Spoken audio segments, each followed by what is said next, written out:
BMKG Indonesia dan juga para pakar gempa dari luar negeri mengatakan Indonesia punya peluang mengalami gempa, apalagi Jawa yang memiliki 2 sesar raksasa di Jawa ini, termasuk di Jabodetabek sampai ke Cirebon, kemudian di daerah Jawa Timur termasuk Jogja, itu ada sesar yang sangat besar, ditambah beberapa sesar lainnya. Ini kalau terjadi gempa yang dahsyat diperkirakan sampai 9,5 skala Richter. Akan seperti apa nasib kita ke depan? Allahu a'lam. Kita hanya berdoa dan berharap semoga tidak, semoga tidak. Saya juga berharap demikian dan kita aminkan bersama-sama. Mari, amin ya rabbana amin. Kulali, seorang pakar gempa Australia, baru saja menyampaikan bahwa dari Selat Sunda sana, dari Pandeglang, ada potensi gempa di dataran dangkal. Dan ini yang paling dikhawatirkan, Pak. Ini bisa menimbulkan tsunami setinggi 57 meter. Tsunami ini akan mengejar sampai seluruh Banten sampai ke Jakarta. Kalau 57 dari sana sampai Jakartanya sisanya 15 meter ketinggiannya. Apapun itu, kita aminkan lagi, semoga tidak pernah terjadi. Amin. Tapi mereka bicara bukan orang-orang bodoh. Mereka adalah pakar dan ahli. Ketika mereka memperingatkan, maka layak untuk kita mengambil kesiagaan. Saya hanya sarankan pada kita, yang mampu menghentikan bencana yang sudah diprediksi perkiraannya hanyalah Allah Subhanahu wa taala. Kalau begitu, ambil cara bagaimana Allah bisa mengalihkan atau menghentikan rencana bencana yang akan terjadi itu. Caranya gimana? Nabi sudah kasih tunjuk kepada kita. Pertama, lakukan taubat massal. Indonesia harus bertaubat. Dari apa bertaubat? Indonesia harus umumkan taubat ini kepada Allah Subhanahu wa taala, pemerintahnya, ulamanya, ya. Apa yang harus masyarakatnya diajak? Yang diajak taubat itu adalah negara Indonesia ini dengan rakyatnya. Satu, hentikan menzalimi para alim ulama. Gus Nur hari Kamis tanggal 27 Oktober dia menerima hari Kamis itu surat panggilan, statusnya sebagai tersangka. Gus Nur menyampaikan dalam bentuk video, dia sampaikan, silakan laporkanlah, sekarang saya sudah tersangka, paling-paling saya hanya ditangkap, dipenjarakan, atau mungkin bisa jadi saya dibunuh, terserah kalian mau buat apa, saya tidak ada takut. Tapi ingat oleh kalian, Allah maha bangun, Allah maha membalas, Allah maha hidup, Allah pasti akan melakukan apa yang akan dilakukannya kepada kalian. Catat oleh kalian, katanya, mulai jam ini, dari detik ini juga, kalian catat semua. Kalian akan menyaksikan hal-hal yang tidak pernah kalian inginkan selama ini. Ditindaklanjuti oleh Polda Palu. Yang gempa besar besoknya, maghribnya. Jadi hanya selang 24 jam terjadi gempa besar di Palu sana. Anehnya, semua rumah bangunan gedung yang ada di sekitar rumahnya dan pesantrennya Gus Nur yang ada di Palu hancur. Tapi gedung dan rumahnya, pesantrennya Gus Nur utuh seutuh-utuhnya. Berdiri kokoh, rapi serapi-rapinya. Sebelah-sebelahnya rata. Masya Allah, Allah kasih lihat. Bahkan kantor Polda yang ada pun tenggelam oleh tsunami. Tidak sedikit jumlah para aparat yang sampai hari ini belum ketemu. Ya Rabb, jangan sakiti ulama.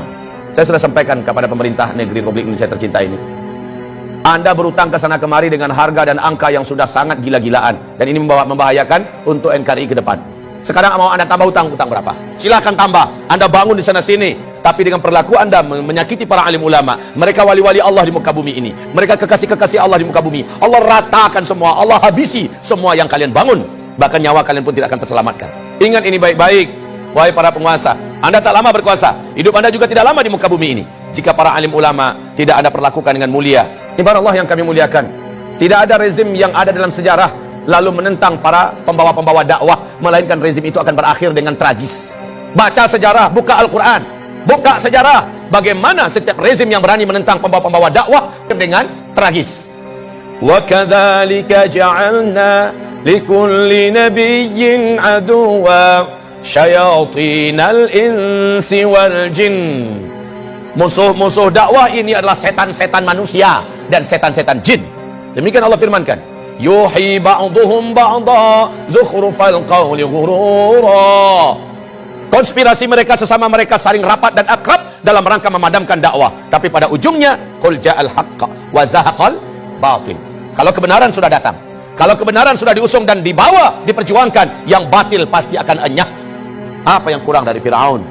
Pucuk dan puncak kekuasaan-kekuatan saat itu di tangannya.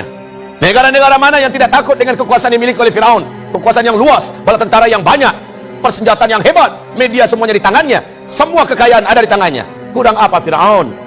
Dan Musa hanya seorang pendakwah biasa. Musa dengan pendampingnya Harun. Bani Israel orang-orang rakyat biasa. Tapi mereka bersama Allah yang maha perkasa. Ketika semakin zalim, Firaun kepada Musa dengan fitnah yang bermacam-macam, dengan cara yang bermacam-macam untuk menghabisi Musa. Akhirnya Firaunlah yang habis. Bala tentaranya habis, lumpuh semua. Bukan sekedar lumpuh, mati semuanya. Ditenggelamkan oleh Allah dalam Laut Merah. Kisah Firaun ini terulang abad demi abad, terus terulang dan berulang. Namrus sebelumnya, Ibrahim yang disasar. Namrus habis, dihabisi bala tentaranya oleh Allah hanya dengan tentara kecilnya berupa lalat. Namrus pun sekarat mampus. Bala tentaranya hebat-hebat. Itu Ibrahim alaihissalam, Nabiullah dan Rasulullah, Abul Anbiya Ibrahim alaihissalam. Nabi Muhammad disakiti oleh Abu Jahal, Abu Lahab. Di Mekah dia petentang-petenteng ke sana kemari seolah dunia miliknya, membangun koalisi dan jaringan internasional kemana-mana dalam rangka menyakiti Nabi Muhammad, menyakiti para sahabat. Habis mereka dibuat oleh Allah Subhanahu wa taala. Maka rezim manapun di muka bumi ini, kalau sudah berhadapan dengan dakwah ilallah, berhadapan dengan ahli-ahli dakwah, para alim ulama, pembawa dakwah, pembawa kebenaran, Allah pasti akan tetapkan lan tajida li sunnatillahi tabdila. Tidak akan didapatkan sunnatullah itu bisa berubah, tidak akan pernah berubah. Sunnatullah itu tetap akan terulang. Saya tidak tahu omongan ini akan sampai tidak ke telinga para pemimpin dan berkuasa yang sedang memimpin di Indonesia. Saya tidak ingin para pemimpin yang ada, rejim yang ada berakhir tragis. Tugas saya hanya sekedar menyampaikan. Saya tidak punya wewenang apa-apa dalam menurunkan azab. Saya tidak menginginkan azab turun ke Indonesia ini. Saya ingin pemimpin kita memimpin dengan baik dan benar. Roda kepemimpinan pemerintah berjalan dengan baik dan benar. Masyarakat hidup dengan makmur, sejahtera, tertanggulangi masalah-masalah berat kehidupan mereka. Agama juga terjaga dan terawat. Maka baldatun thayyibatun wa rabbun ghafur terwujud. Ini yang saya mau. Tapi ketika yang dilakukan kebalikan daripada itu, maka inilah firman Allah Subhanahu wa taala di surat Al-A'raf ayat yang ke-96. Walau anna ahlal qura amanu wa taqau la fatahna alaihim barakatim minas sama' wal ard walakin kadzabu fa akhadnahum bima kanu yaksibun.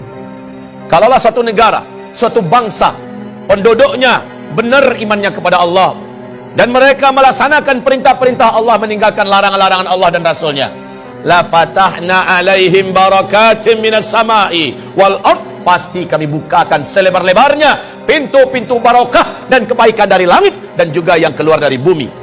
Walakin, tetapi sayang, kadzabu, mereka mendustakan, mereka melawan dan menentang. Fa akhadnahum bima kanu yaksibun, kami siksa mereka. Fa akhadnahum bima kanu yaksibun. Kapan siksaan itu? Afa amina ahlul qura ayatiyahum ba'suna bayata wa hum naimun. Apakah mereka merasa aman ketika dosa sudah dibuat di mana-mana, maksiat sudah dilakukan di mana-mana? Mereka masih merasa aman daripada siksa dan azab kami yang datang kepada mereka baghtatan, tiba-tiba. Wa hum naimun, mereka sedang di rumah-rumah mereka, mereka sedang kumpul-kumpul dengan keluarga mereka, mereka sedang mau tidur atau sedang tidur, datang kepada mereka siksaan kami. Wa hum naimun. Awa amina ahlul qura ayatiyahum ba'suna duha, atau kami siksa mereka di waktu duha. Wahum yal'abun, mereka sedang main-main. Baik saudaraku, hamba-hamba Allah yang kami muliakan, insyaallah semoga bermanfaat yang saya sampaikan. Mari kita istighfar dan tutup dengan doa kafaratul majlis. Astaghfirullah, astaghfirullah, astaghfirullah. Subhanakallahumma wa bihamdika asyhadu an la ilaha illa anta astaghfiruka wa atubu ilaik. Wassalamualaikum warahmatullahi wabarakatuh.